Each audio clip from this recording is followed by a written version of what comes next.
Hi everyone! For today's video is nami karon sa Sambawan nya mo ni ang among bodol fights.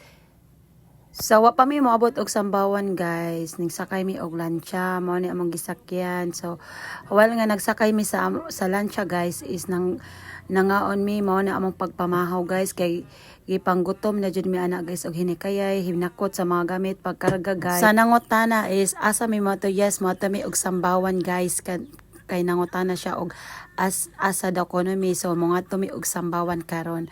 So sa nangutana pod sa ako ang about pila ang gasto pa dong nga to sa Sambawan, iingon pod nako sa imo og pila among nagasto. Pero sa kung mga tumo og Sambawan dili pareha sa among nagasto kay naka-discount kasi misan siya guys nga among nagamit kay amo ra man siyang igaga og amo ra gisabotan nga mao ra ang among makaya guys. Sanglit ning okay ra siya kayo guys, gani kay nakasinabot mi og nadayon ang among plano guys. Pero guys sa regular price jud ana guys is 7k to 10k jud ang gasto sa paghiyaw sa lancha guys, with overnight na siya guys. Pero guys depende na pod na siya sa sabot sa inyong operator sa lancha guys kung kasinabot mo sa presyo. Unya karon guys is ning abot na mi ana sa Sambawan Island. Unya wala na nako na videohan kay mo lagi na nga busy lagi mi kaayo ana nga time. Karon is ang nagkuha mi og usa ka cottage ana guys. Ay napoy cottage nga tag 1k, napoy cottage nga tag 500. Syempre dito ra mi sa 500 kay worth it. Syempre guys nga to jud ta sa 500 kay para makasave mi guys. Unya karon is every person ang entrance di ay ana guys is every person is 100 pag dili overnight. Pero kung kay nag-overnight na may moad sila og each person is 25. So bali 125 ang each person guys. For entrance pa na siya guys.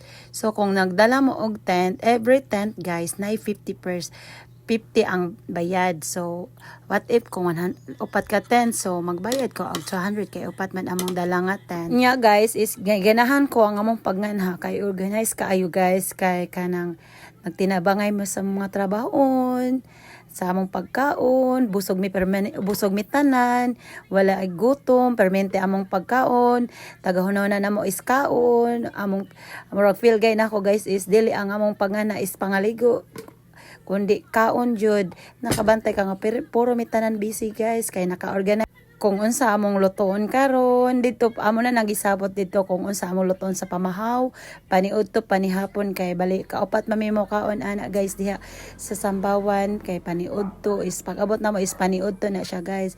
Nya lain ang pagpaniud tong lutoon, lain ang pamahawon pagluto dili kay og unsa among giluto sa paniud to ug mao pod among lutoon sa panihapon ang sobra na pero napod jud may budget para sa paniud to nga panihapon nga unsa among luto guys.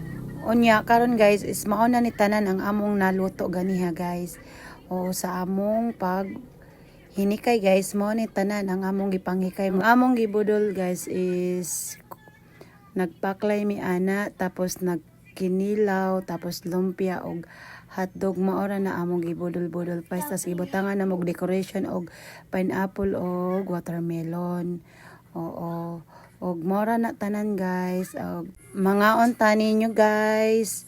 Og diha ra ko tabang akong video. Thank you for watching. Please share this video guys. Bye bye.